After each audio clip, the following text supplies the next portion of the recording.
बाबा अनवर कमकार कीअं थो हले ट्रैफिक थो हले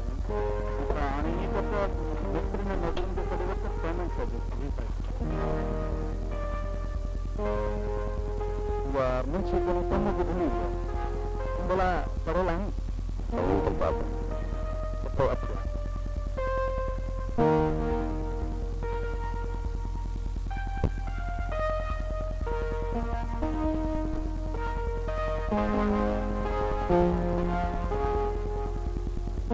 नालो छा अथव साईं मोहम्मद कासम यार मूं वटि मुंशी बुआ छॾे मूं वटि नौकिरी कंदी हा साईं छो कंदी मज़दूर ओपन कर मज़दूर ओपन कर बाबा ईअं कर फिलहाल मज़दूर ऐं मिस्त्रियुनि खे रोटी कर मां हिन भाउ खे मुंशी रखियो आहे तव्हां ॿई शाम जो मूं वटि अचिजो त पोइ हुते हिसाब किताब करे वठंदासीं ठीकु आहे न बाबा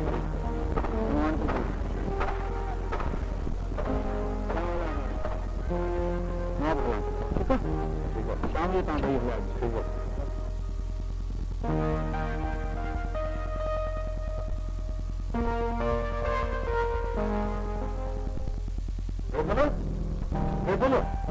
बोलो करो बोलो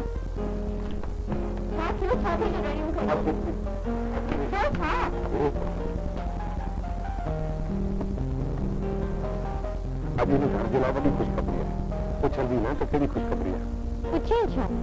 पोइ मला हाणे खणी ॿुधाए जंहिं टीके ॿार वटि मां मज़दूरी कंदो हुअसि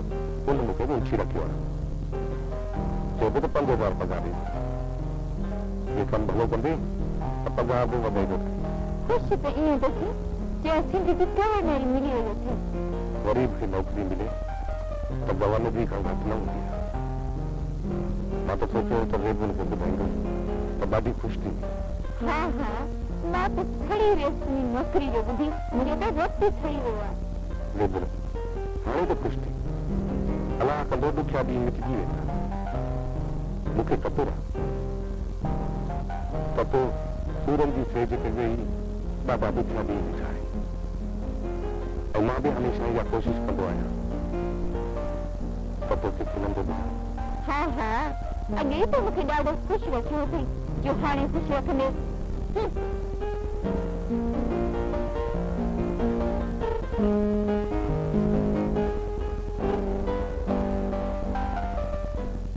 साईं आहिनि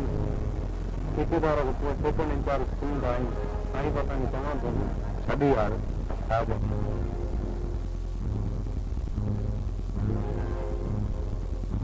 यार तूं बि मज़दूर आहीं मां बि मज़दूर आहियां तूं बि रिपोर्ट आहीं ख़बरनि जो मां बि तोसां गॾु मां त ॾाढो ख़ुशि थियो आहियां जेको कमु तोखे मिलियो आहे न उहो तमामु सवलो आहे ऐं तुंहिंजी तबियत ॿाहिरि आहे बसि यार अलाह जी महिरबानी आहे क़दुर वारा अॻियां बि हिन ज़माने में मौजूदु आहिनि ख़ुदा तोखे हुनखे फल ॾींदो ख़ुदा कंहिंजी महिनत रावा थियणु न ॾींदो बसि यार छॾ ख़ुदा त मज़दूर ख़बर आहे ॿिया त सभु आया आहिनि पर बुरो कोन आयो आहे ख़बर पई आहे त ज़ाल जी तबियत ख़राबु अचे हुनखे डॉक्टर न वठी वियो आहे पर बेख़बर सामान त पूरो आहे वारी वग़ैरह त ठीकु आहे बाक़ी क़ीमत खुटी वेंदी असां सुभाणे मोकिले छॾियो सभु ठीकु आहे हाणे आवाज़ सुनिए सां साथ में गुस्सा हो गया तो ऐश कराएंगे मुझे तो हर रात हर ॾींहुं सूरन में थी गुजरे जॾहिं मां शादी करे घर में आई आहियां तॾहिं खां सुख जो हिकिड़ो ॾींहुं न ॾिठो अथमि हुन ॾींहुं बि 5 मिंटनि जो फ़र्क़ु हो मां त शको कोन मूंखे त हाणे हुनजी शिकिल ज़हर थी लॻे असुल में नसीब मुंहिंजो न खणी को ॿियो वियो हाणे त सोचां थी त हू कासू मां जिंद कीअं छॾा जे तूं दिलि ॿधी त ख़र्च आयो कंदुसि कोर खे चढ़ी तलाक वठेसि ॿियो को बि हल कोन्हे अञा इंतज़ार कर मूं हिकिड़ी ॿी सलाह सोची आहे बसि मुंहिंजी धीउ फज़ीला मुंहिंजे कासू जे विच में हिकिड़ी ढाल आहे ज़ोर ॾेसि कमु कमु कंहिंखे ख़बर बि न पवंदी कमु अहिड़ी रीति वेंदो कि मां बि मरी वेंदो लठ बि बचंदी हा तूं सही थी चईं लॻे थो त ईअं करणु वणंदो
मुझे पंहिंजो मुझसे तस्लीम न कयो मूंखे ग़लती थी पई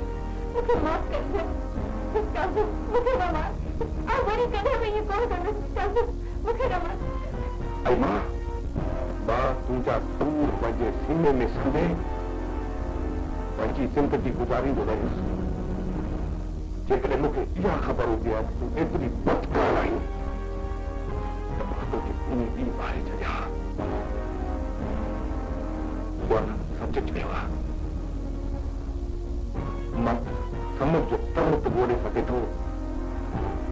पर औरत जे दिल जी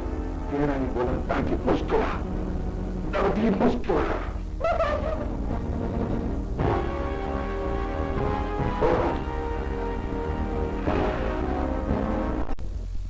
वकीलनि जे दलीलनि शाहबुनि जी शाहबुनि ऐं मुल्ज़िम जे इक़रार करण मां इहा ॻाल्हि साबित थी त मुल्ज़िम मोहम्मद कासिम उर्फ़ कासी वलद मोहम्मद इस्माइल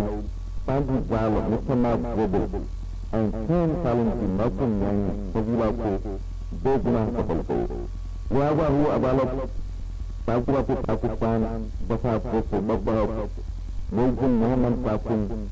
उर्फ़ कासी वलद मोहम्मद इस्माइल खे सज़ा मौत जो हुकुम ॿुधायो थी